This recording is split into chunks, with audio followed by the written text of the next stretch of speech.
Hello, EnglishKulian. So, I am here again. So, how are you, my friends? So, as yesterday we have completed our chapter 9, and today we will read the chapter 10. And as you know, that we are in the challenge of 100 days reading to improve our fluency. So, it's the day 9th, I believe, and chapter 10. So, before starting this chapter, again, I would like to request you. I really need to help from you guys, and I want to help to you guys.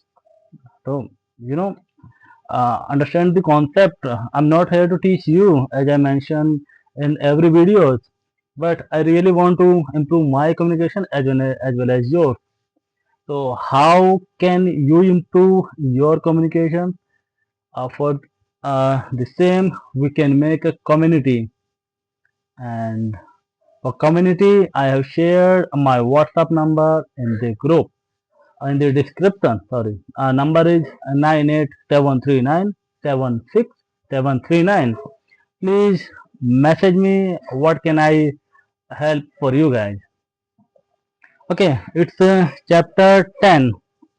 How to find and fix the cause of your bad habit. Start. In late 2012, I was sitting in an old apartment just a few blocks from Istanbul's most famous street, Istiklal Caddesi. I was in the middle of a 4-day trip of Turkey, and my guide Mike was relaxing in a worn out armchair a few feet away. Mike wasn't really a guide, he was just a guy from man who had been living in Turkey for 5 years, but he offered to show me around while I was visiting the country, and I took him up on it. On this particular night, I had been invited to dinner with him and a handful of this Turkish friend. What was truly fascinating was that half of the people in the room had managed to quit smoking. Mike had been smoke free for a few years at that point, and he swore up and down that he broke the habit because of a book called Alan Carey Easy Way to Stop Smoking. It frees you from the mental burden of smoking, he said. It tells you stop lying to yourself. You know you don't actually want to smoke. You know you don't really enjoy this. It helps you feel like you are not the victim anymore. You start to realize that you don't need to smoke. Over and over, he repeats these phrases and others like them. Get it clearly into your mind. He says, you are losing nothing and you are making marvelous positive gains not only in health, energy, and money, but also in confidence, self respect, freedom, and most important of all, in the length of equality of your future life. And by the time you get the end of the book, smoking seems like the most ridiculous thing in the world to do. And if you no longer expect smoking to bring you any benefit, you have no reason to smoke. It is an inversion of the second law of behavior change. Now, I know this idea might sound overly simplistic. Just change your mind and you can quit smoke. But stick with me for a minute. Every behavior has a surface level craving and a deeper underlying motive. I often have a craving that goes something like this. I want to eat eggs. If you were asked me why I want to eat tacos, I would I would not say because I need food to survive. But the truth is, somewhere deep down, I am motivated to eat Takas, because takas means tobacco. Takas, because I have to eat to survive. The underlying motive is to obtain food and water, even if my specific craving is for taco. Some of our underlying motivates include conserve energy, obtain food and water, find love and reproduce, connect and bond with others, win social acceptance and approval, reduce uncertainty, and achieve status and prestige.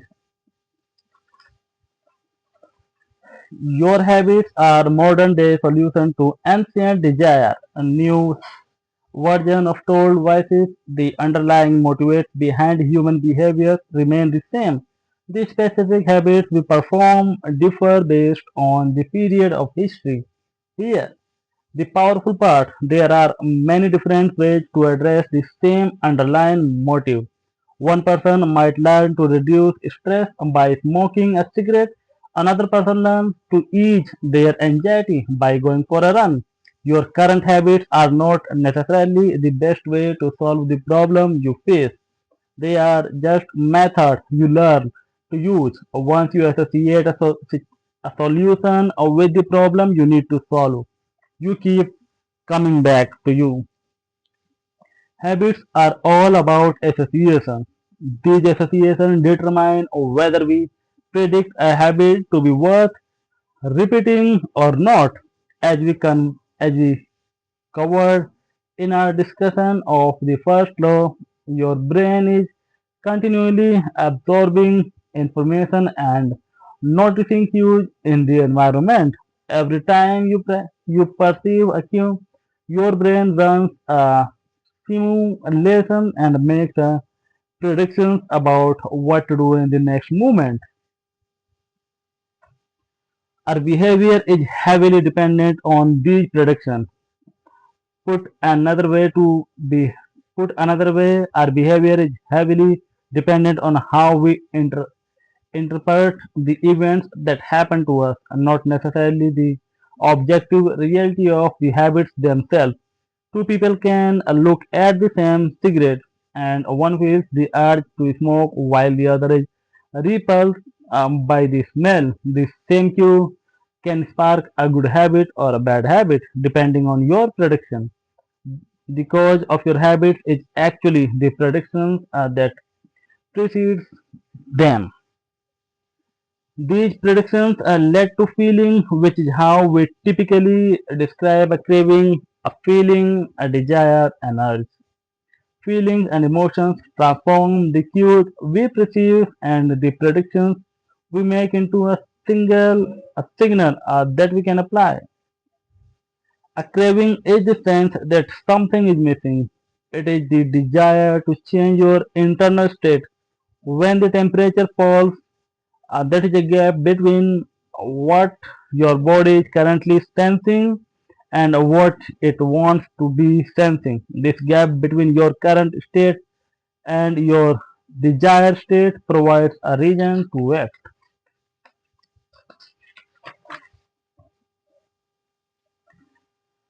Uh, our feeling and emotions tell us whether to hold steady in our current state or to make a change.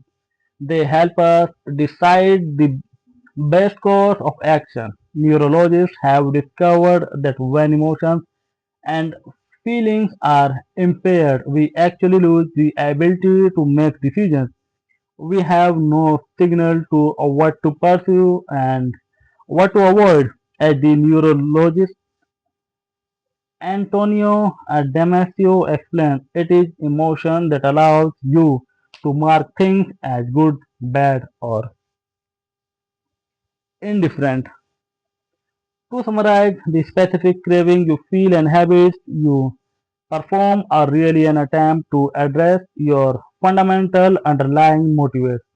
Whether a habit successfully addressed a motive, you develop a craving to do it again. In time, you learn to predict that checking social media will help you feel loved or that watching YouTube will allow you to forget. your fear. Habits are attractive when we associate them with positive feelings, and we can use this insight to our advantage rather than to our determine. How to reprogram your brain to enjoy hard habits. Yeah. You can make hard habits more attractive if you can learn to associate them with a positive experience. Something all you need is a slight mindset shift. For instance, we often talk about everything we have to do in a given day. You have to wake up early for work. You have to make another sales call for your business. You have to cook dinner for your family. You get to wake up early for food. You get to make another sales call for your business. You get to, I guess it's another line. So the key point is that both versions of reality are true. You have to do those things and you also get to do them. We can find evidence for whether mindset we choose, whatever mindset we choose. I once heard a story about a man who used a wheelchair. When asked if it was difficult being confined, he responded, I am not confined to my wheelchair. I am liberated by it. If it wasn't for my wheelchair, I would be bedbound and never able to leave my house. This shift in perspective completely transformed how he lived each day. Um, Reframing your habits to highlight their benefits rather than their drawbacks is a fast and a lightweight way to reprogram your mind and make a habit seem more attractive. Exercise. Many people associate exercise with being a challenging task that drains energy and wears you down. You can just as easily view it as a way to develop skills and build you up. Instead of telling yourself, I need to go run in the morning, say, it's time to build endurance and get fast. Finance. Saving money is often associated with sacrifice. However, you can associate it with freedom rather than limitations if you realize one principal truth. Living below your current means increase your further means. The money you save this month increase your purchasing power next month. Meditation. Another who has tried meditation for more than 3 seconds knows how frustrating it can be when the next distraction. Pre-game jitters. Many people feel anxious before delivering a big presentation or competing in an important event. They experience quicker breathing, a faster heart rate, heightened arousal. If we interpret these feelings negatively, then we feel threatened and tense up. If we interpret these feelings positively, then we can respond with fluidity and grace. You can reframe I am nervous to I am excited. I am getting an adrenaline rush to help me concentrate.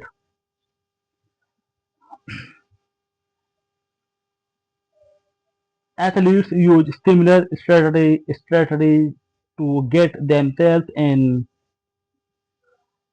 uh, in mindset to perform. During my baseball career, I developed a specific ritual of stretching and throwing before each game. The whole sequence took about 10 minutes, and I did it the same way every single time. While it physically warmed me up to play, more importantly, it put me in the right mental state. I began to associate my pre-game ritual with feeling competitive and focused. Even if I wasn't motivated beforehand, by the time I was done with my ritual, I was in game mode. Eventually, you will being to associate this breathe and smile routine with being in a good mood. It becomes a cue that means feeling happy. Once stabilized, you can break it out anytime you need to change your emotional state, stress at work. Take 3 deep breaths and smile. Said about life, 3 deep breaths and smile. Once a habit has been built, the cue can prompt a craving, even if it has little to do with the original situation. The key to finding and fixing the cause of your bad habits is to reframe the associations you and association you have about them. It's not easy, but it's you can reprogram your predictions. You can transform a hard habit into an attractive one. So guys, this was the end of chapter 10. Now it's time to the summary. There is four 6 point of chapter summary. So let's get started. First is the inversion of the second law of behavior change is make it unattractive. Second, every behavior has a surface level craving and a deeper underlying motive. Third, your habits are modern day solution to ancient desire. Fourth, the cause of your habits is actually the predictions that precedes them. The predictions leads to a feeling. Fifth, highlight the benefits of avoiding a bad habit to make it seem unattractive. And sixth and last, habits are attractive when we associate them with positive feelings and unattractive when we associate them with negative feelings. Create a motivation ritual by doing something you enjoy immediately before a difficult habit. So, this was the end of the chapter 10 of book Atomic Habits. So, I am I believe that you will be enjoy this chapter and you have learned lot of the things.